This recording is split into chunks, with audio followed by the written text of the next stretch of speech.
지금부터 내가 해주는 얘기 들어주겠니?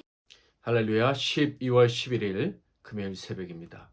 우리 하나님께 오늘도 마음을 다해서 예배하겠습니다. 예배합니다. 찬양합니다. 완전하신 나의 주, 의의 길로 날 인도하소서. 행하신 모든 일 주님의 영광 다 경배합니다. 완전하신 나의 주, 의의 길로 날 인도하소서. 행하신 모든 일 주님의 영광 다 경배합니다. 예배합니다. 찬양합니다. 주님만 날 다스리소서. 예배합니다. 찬양합니다. 주님 홀로 높임 받으소서. 오늘 하나님께서 주시는 은혜의 말씀은 역대하 30장 13절부터 27절 말씀이 되겠습니다. 구약성경 역대하 30장 13절에서 27절 말씀 중에서 23절부터 27절까지 제가 봉독해 드리겠습니다. 온 회중이 다시 7일을 지키기로 결의하고 이에 또 7일을 즐겁게 지켰더라. 유다왕 히스기야가 수송아지 1000마리와 양 7000마리를 회중에게 주었고 방백들은 수송아지 1000마리와 양 10,000마리를 회중에게 주었으며 자신들을 성결하게 한 제사장들도 많았더라.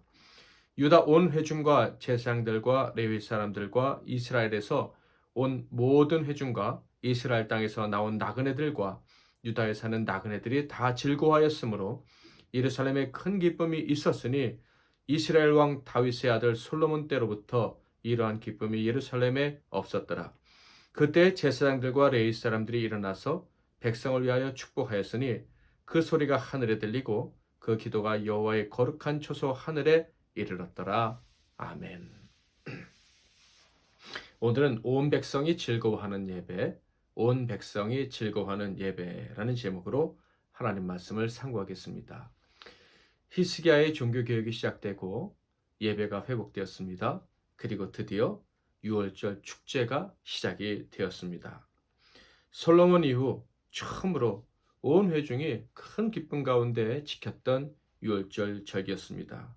그러니 하나님께서 얼마나 오랫동안 기다리셨던 그 순간이었을까 생각해 보면 우리의 마음마저 벅참을 느낍니다. 어떻게 이렇게 온 백성이 함께 즐거워하는 예배 축제가 가능했을까? 그동안 그렇게 타락했던 이스라엘 사람들이 어떻게 이렇게 단숨에 하나님이 기뻐하시고 그들의 마음에 영적인 기쁨이 충만한 그런 축제의 예배를 드릴 수 있었을까? 이것이 참 궁금합니다. 그 근거들을 성경에서 한번 찾아보고자 해서 찾아봤는데요. 첫째로는 우상을 제거하고 예배를 드렸기 때문에 그랬습니다. 14절을 볼까요?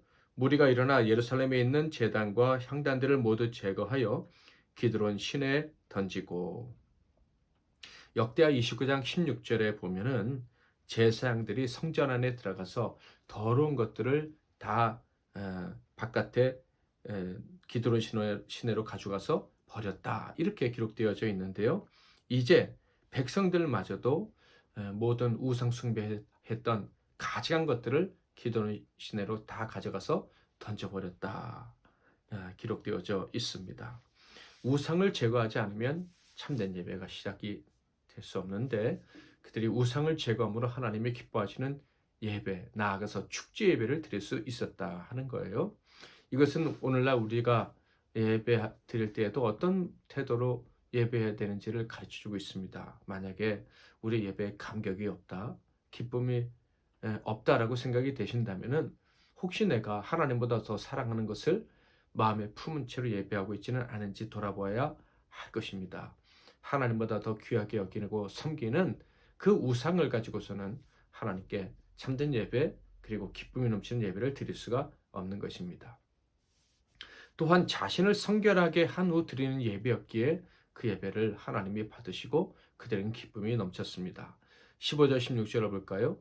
둘째 달 14째 날에 유월절 양을 잡으니 제사장과 레위 사람이 부끄러워하여 성결하게 하고 번제물을 가지고 여호와의 전에 이르러 규례대로 각각 자기들의 처소에 서고 하나님의 사람 모세 율법을 따라 제사장들이 레위 사람의 손에서 피를 받아 뿌리니라. 자기를 성결하게 하고 예배를 드렸기에 하나님 받아주셨다. 그렇다면 이스라엘의 성결 예식은 어떤 것이 있을까요? 첫째로는 몸을 씻는 목욕의 예식이 있습니다.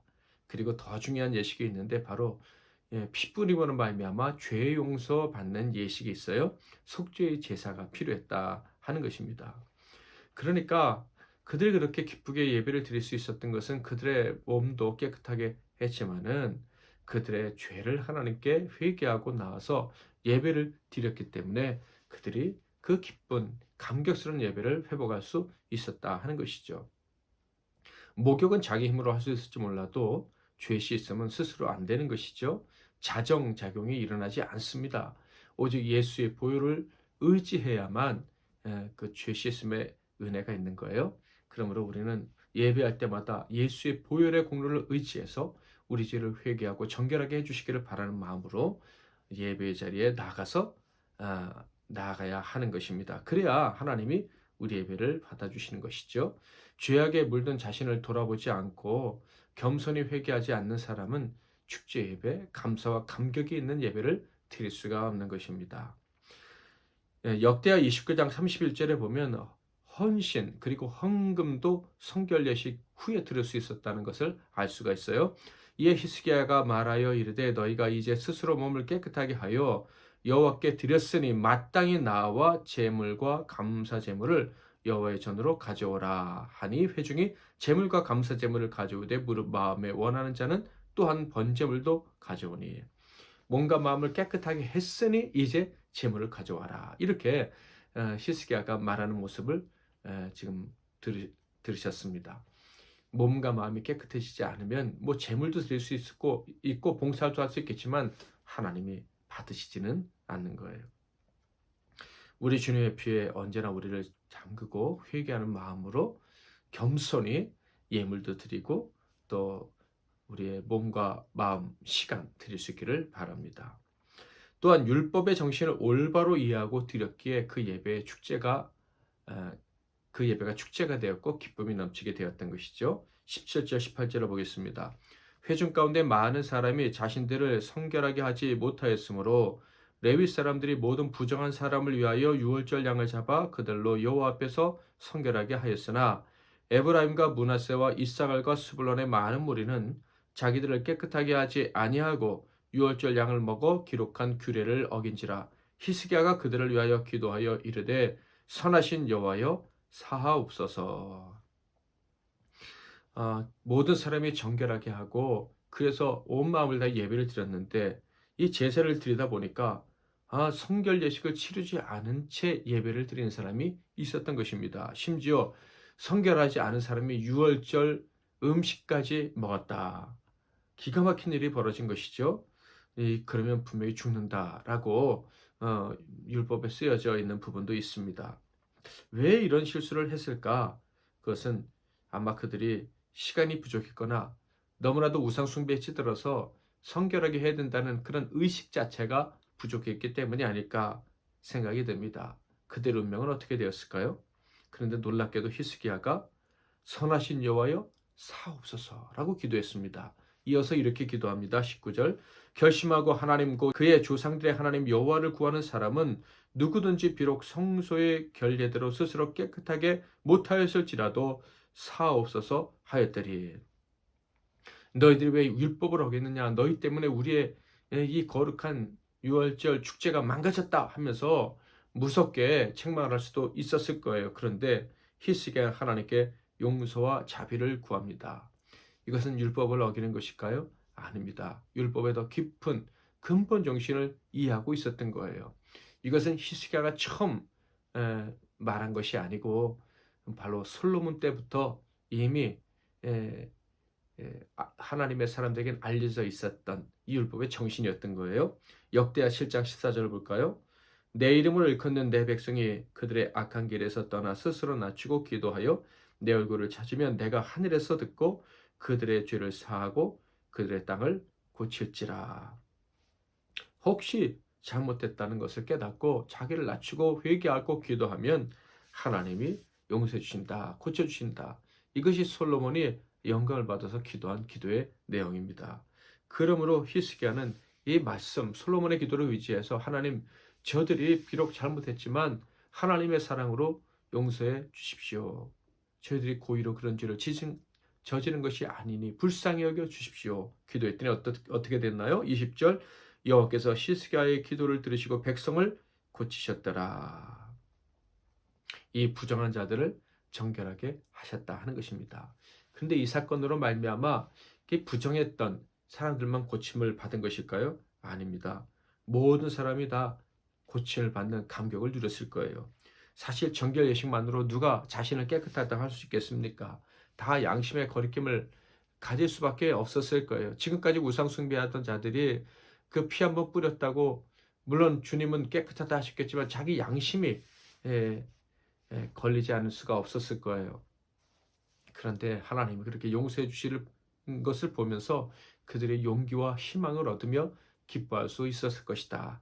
그런 생각이 듭니다. 그래서 그들은 서로를 위로하고 그리고 찬양을 하나님께 올려드립니다. 21절 예루살렘에 모인 이스라엘 자손이 크게 즐거워하며 7일 동안 무교절을 지켰고 레위 사람들과 제사장들은 날마다 여호와를 칭송하며 큰 소리나는 악기를 울려 여호와를 찬양하였으며. 이렇게 온 백성이 함께 즐거워하는 축제가 이어지고 있는데요. 그렇게 그런 축제의 예배가 절기가 이어질 수 있었던 또 다른 이유가 하나 있습니다. 바로 서로의 노고를 귀하게 여기고 당연시 여기지 않았던 것입니다. 22절 히스기야는 여호와를 섬기는 일에 능숙한 모든 레위 사람들을 위로하였더라. 이와 같이 절기 7일 동안 무리가 먹으며 화목제를 드리고 그의 조상들의 하나님 여호와께 감사였더라. 레위 지파 사람들은요, 당연히 자기가 해야 될 일을 한 것입니다. 그들은 그것을 위해서 사실 농사도 짓지 않고 하나님께서 특별한 분깃을 주지 않고 다 그 백성들이 가지고 온 헌금으로 예물로 먹고 살도록 하신 거예요. 그러니 당연히 예배의 시간이 열렸을 때, 펼쳐졌을 때 최선을 다해야죠. 사실 그동안 징부주기 하지 않았었습니까? 온전히 하나님께 예배를 드리지 않았었어요. 그러니 이 정도 고생했다고 내세울 수 없는 것이죠. 그런데 히스기야는요, 그들이 수고했다고 위로를 했다 하는 것입니다. 이 위로는요, 당연한 것 같아도 정말 필요한 거예요. 이 위로와 격려가 있은다면 어떤 일이 벌어졌죠? 백성들이요, 우리 7일 동안 더 축제를 합시다. 6월절 절기를 7일 동안 더 지킵시다. 이렇게 이야기를 한 거예요. 이를 위해선 제사장들이 더 헌신해야 되는데 더 기쁘게 헌신할 수 있게 됩니다. 온 백성들이 다 헌신하게 되었어요. 23절, 24절. 온 회중이 다시 7일을 지키기로 결의하고 이에 또 7일을 즐겁게 지켰더라.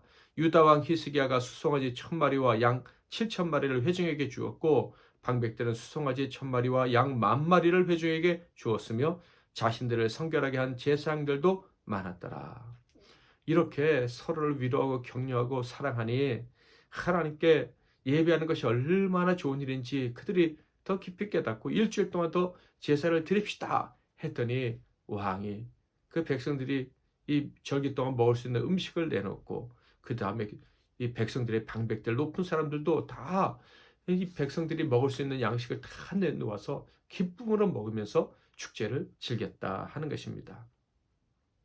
이 유월절 절기의 최종 평가는 이랬습니다. 25절부터 27절을 보면 유다 온 회중과 제사장들과 레위 사람들과 이스라엘에서 온 모든 회중과 이스라엘 땅에서 나온 나그네들과 유다에 사는 나그네들이 다 즐거워했으므로 예루살렘에 큰 기쁨이 있었으니 이스라엘 왕 다윗의 아들 솔로몬 때로부터 이러한 기쁨이 예루살렘에 없었더라. 그때 제사장들과 레위 사람들이 일어나 백성을 위하여 축복하였으니 그 소리가 하늘에 들리고 그 기도가 여호와의 거룩한 처소 하늘에 이르렀더라. 참으로 오랜만에 예루살렘 하나님의 전이 있는 곳에 진정한 기쁨이 넘쳐났습니다. 온전한 예배, 온전한 유월절 절기를 통해서 진정한 기쁨이 주어진 것이죠. 이 부분을 보면서 이런 생각이 들었어요. 온 세상에 모든 사람들이 함께 기뻐할 일이 뭐가 있을까? 축구를 하면 이렇게 기쁠까? 축구에서 우승하면 기쁠까? 전쟁에서 승리하면 기쁠까?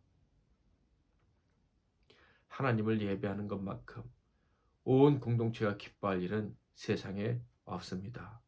온 백성이 기뻐할 때 그 한 사람 한 사람을 보세요. 다 거룩을 추구하잖아요. 그리고 서로 하나됨을 위해서 희생하고 헌신하지 않습니까? 하나님 사랑, 이웃 사람의 사랑이 하나님 뜻이 온전히 이루어질 때 진짜 예배가, 축제 예배가 펼쳐진다 하지 않았습니까? 그러므로 예배 회복만큼 온 세상에 기쁨을 주는 일은 분명히 없다고 생각을 합니다. 그러므로 마지막에 주님 오실 때 우리가 하늘에 올라가서 드릴 예배는 정말 세상에서는 상상할 수 없었던 그런 기쁨의 예배가 될 것입니다. 천국에 가서 그런 예배를 드릴 저와 여러분은 이 땅에서 연습을 많이 해야겠죠.